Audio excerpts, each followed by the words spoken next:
Today the topic that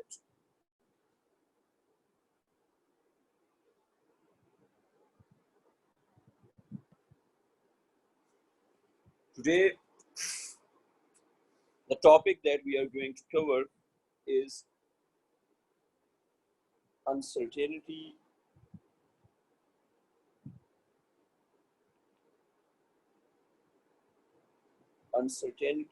calculation. Now, in uncertainty calculation, we have to see the calculation of systematic uncertainty and the calculation of random uncertainty. First of all,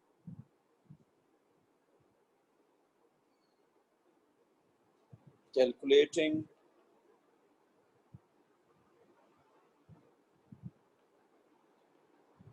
systematic uncertainty. So the first thing is calculating a systematic uncertainty. Now, to calculate systematic uncertainty, the method is, first of all, you need to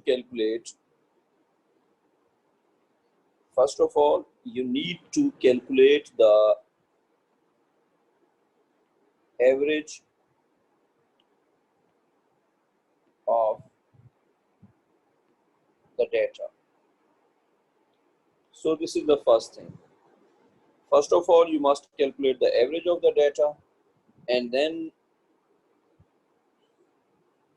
systematic uncertainty will be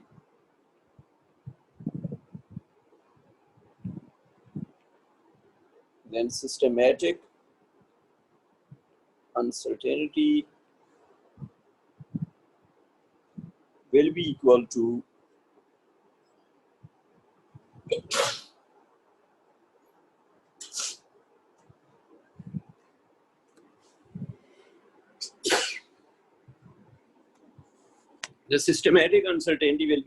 the average value minus the actual value. So if we subtract the average value minus the actual value, then we'll get the systematic uncertainty. And one thing, systematic uncertainty could be positive or it could be negative. So systematic uncertainty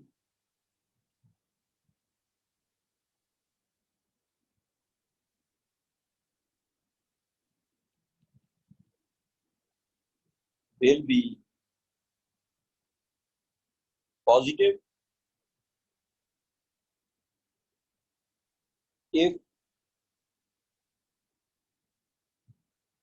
average is bigger than the actual value. So if you get a situation in which the average of the data is bigger than the actual value, then the systematic uncertainty will be positive.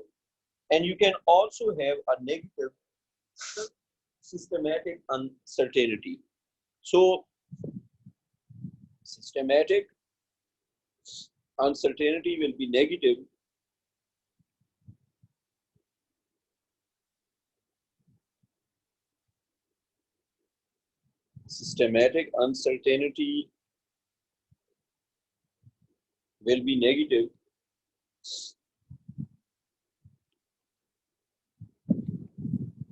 if, so you'll get a negative systematic uncertainty if the average is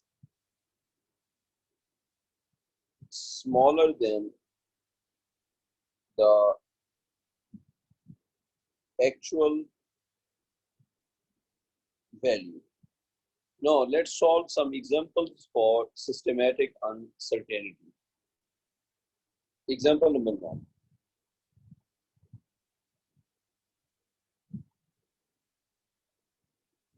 Example number 1. Accepted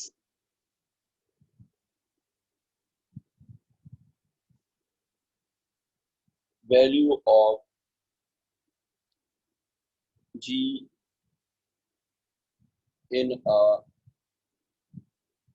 region on the earth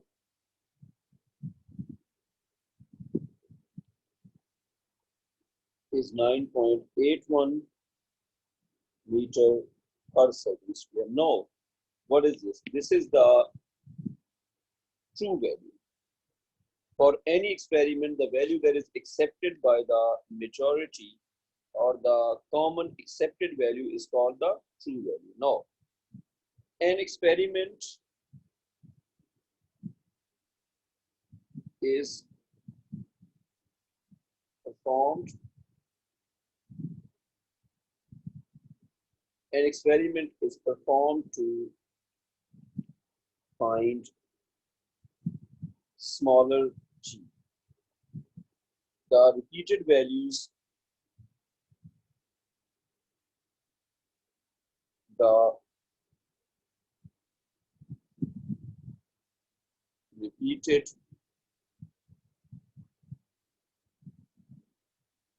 values were 9.4, 9.6, and 9.8 meter per second square. So you calculated G by repeating the experiment twice, and the three values that you achieved are 9.4, 9.6, and 9.8. Now the question is, calculate systematic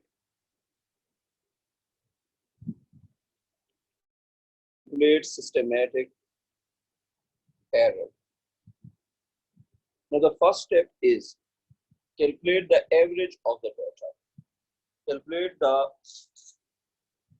average of the given data value. Just for example, G average will be equal to, for the given values, the average value of G would be 9.4 plus 9.6 plus 9.8 whole over 3, and it would become 9.6 meter per second square. So this is the average value of G. Now let's calculate the systematic uncertainty. Now the systematic uncertainty would be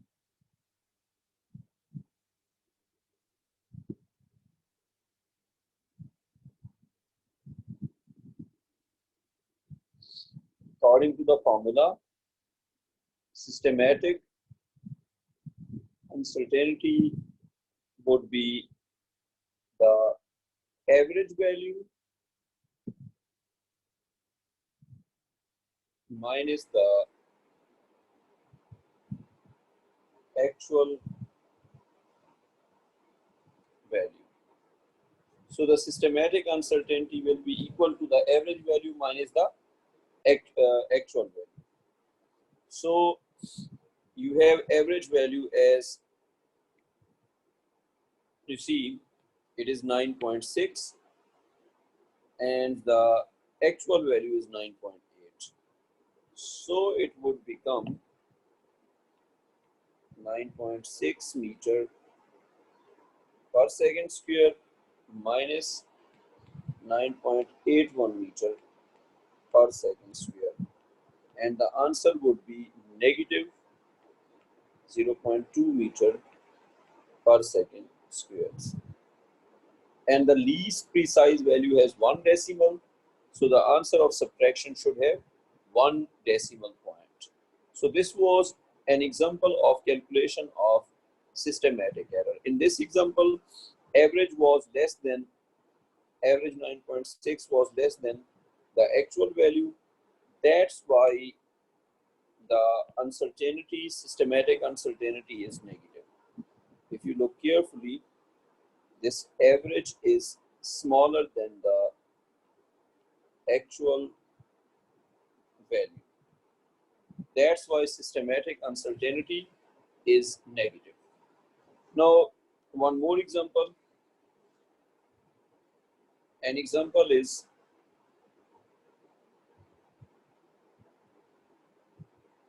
an experiment. An experiment is performed to calculate mass of a person.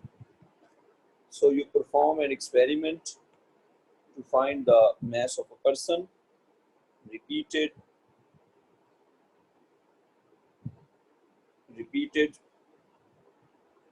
readings were 64 kg, 65 kg, and 66 kg. You took 3 trials of the reading. You repeated the experiment twice, and you got the readings 64, 65, and 66 kg. Now the question is, calculate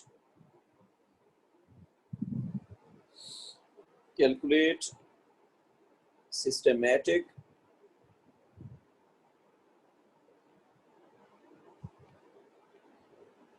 uncertainty. This is the question. So calculate systematic uncertainty.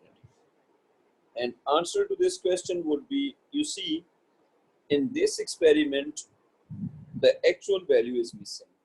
So the first thing is, in the given experiment,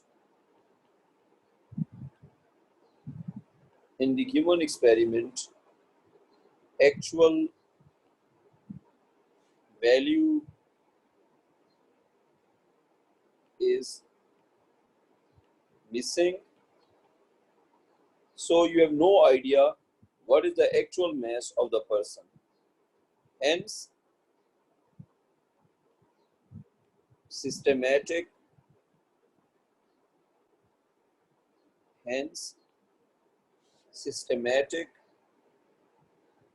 uncertainty cannot be calculated.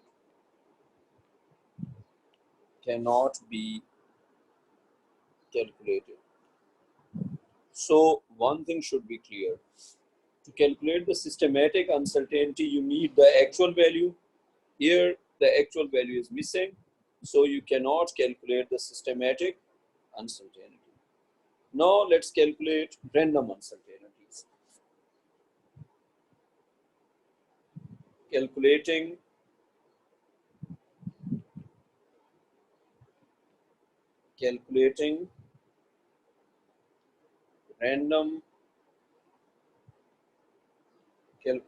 random uncertainty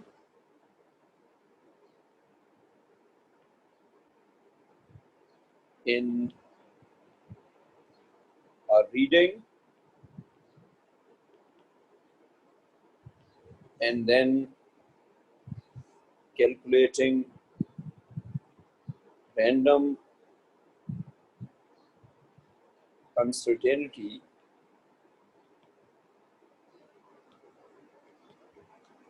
in a measurement. Here, reading will be the raw data that you take from the instrument, and the measurement is values calculated from the readings.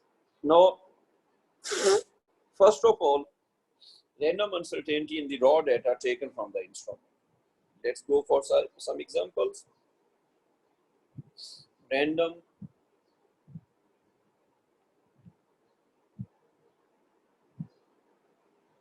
uncertainty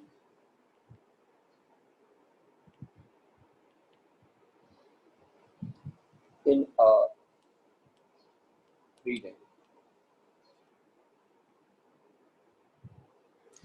The method is calculate the average value, then the difference, then the difference of individual, then the difference of individual readings from the then the difference of individual readings from the average value. So first step is calculate average. Then calculate the difference of individual readings from the average value. These are called deviations. And the last step would be calculate mean deviation. Then you are supposed to calculate the mean deviation, and you must know that random your random uncertainty will be equal to plus minus mean deviation. And one thing should be clear, for the calculation of random uncertainty, actual value is not needed. You need data points and that's it. From data points, you can calculate the random uncertainty, unlike systematic uncertainty, which needs the actual value to be there. So even if the actual value is missing, the random uncertainty can be calculated. Let's solve an example for that. An example for the calculation of random uncertainty. You calculated mass of a person for 5 times and the readings are 62, 63, 64, 65 and 66 kg. So you repeat the experiment for the mass of the person and you get these readings. I took a simple data to keep the calculation simple. However, for complicated data, the method would remain same, and you need to understand the method. That is the main thing. Now, if you see, the average of this data would be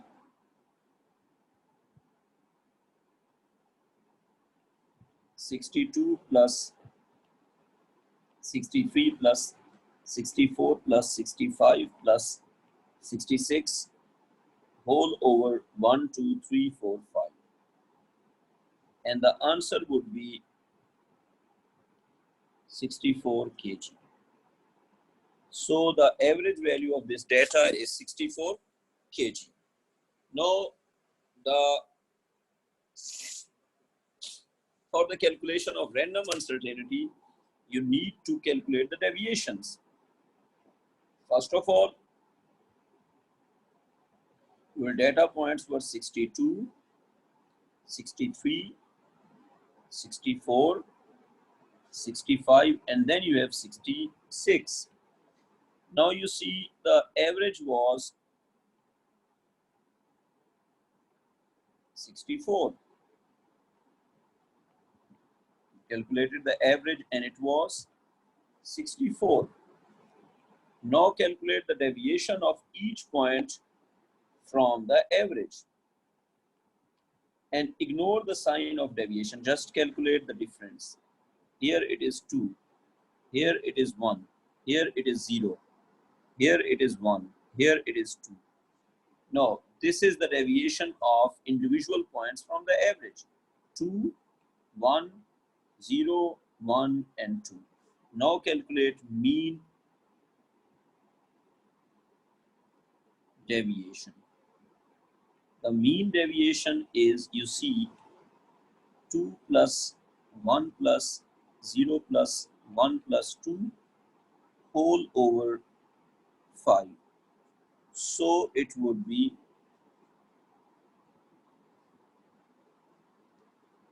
6 over 5, and the answer would be 1.2. And the answer would be 1.2. Now you see the mean deviation is 1.2, and we can say that the random uncertainty in the given experiment is plus minus 1.2 kg. However, random uncertainties are written up to one significant figure in A1 syllabus, so it would become finally plus minus 1 kg. Now, how will you record the data? Your average was, you see, 64 kg, and your random uncertainty is 1 kg. Now you write m is equal to 64 plus minus 1 kg. This is the method to record the data with random uncertainty. Actually, when you taken the readings for mass, the values were fluctuating. So what you did, you calculated the average, then you calculated the mean deviation, and the average value of mean deviation, that was plus minus 1 kg, was a random uncertainty. So let's solve one other example. Here you see, for the calculation of random uncertainty, we do not need the actual value. It is just the data points which are used. So first step is calculate the average. Then calculate deviation of each point from the average, ignoring the sign. Then calculate the mean deviation, and your mean deviation is your random uncertainty in a certain reading. Let's suppose you calculate length of a duster and you get the readings 9 centimeter, 8 centimeter, then you get 10 centimeter, then you get 11 centimeter, and then you get 12 centimeter. Now, these are the data points for the length of a duster. The question is calculate random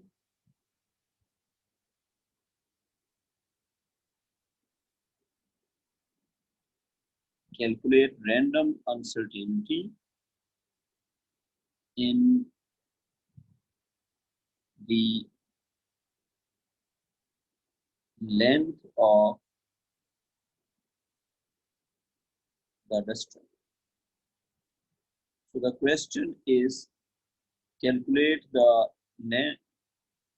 random uncertainty in the length of the duster. Now the first step is calculate the average value of the length. You see, the average value of the length would be 8 plus 9 plus 10 plus 11 plus 12, and in total you have 6 values. 1, 2, 3, 4, in fact 5 values. Divided by 5 and you'll get 10 centimeter as the average value. Now 10 centimeter is the average of the length, and 10 centimeter is the average value of the length. Now you have average. Now you need to calculate the mean deviation. Just for example, this value is 9 centimeter. In fact, the first value is 8 centimeter. Then you have 9 centimeter, then you have 10 centimeter, then you have 11 centimeter, and then you have 12 centimeter. So these are your values: 8, 9, 10, 11, and 12. Now your average value is, you see your average value is 10 centimeter. So 10 centimeter, 10 centimeter, 10 centimeter, and then you have 10 centimeter. Now if you take the deviations, here you get 2 centimeter, here you get 1 centimeter, 0 centimeter, 1 centimeter, and then you get 2 centimeter. Now if you calculate the mean deviation, the mean deviation would be, it would be 2 plus 1 plus 0 plus 1 plus 2 whole over 5. So the answer would be 6 over 5, and that would be 1.2 centimeter. Now you know the random uncertainties are written up to one significant figure, and it would become plus minus 1 centimeter. Now, how will you state the reading for length of the duster? It would be stated as 10 plus minus 1 centimeter. So this is the value for the length of the duster. So whenever you have to calculate the random uncertainty, take the average value, then take the deviations. After calculating the deviations, calculate mean deviation, and here the mean deviation was 1.2 centimeter, but the random uncertainties are written up to one significant figure. That's why it is written as plus minus 1 centimeter. Up till now, we have seen how to calculate the random uncertainty in the raw data or in a reading. Now, calculating random uncertainty in a measurement. Calculating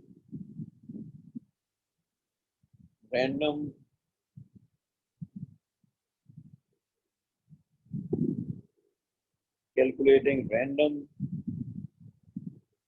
uncertainty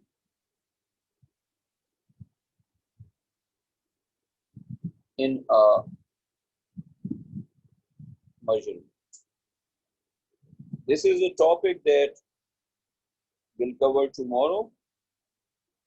Up till now, we have seen two things: calculating systematic uncertainty and random uncertainty in the data values. Now, for the calculation of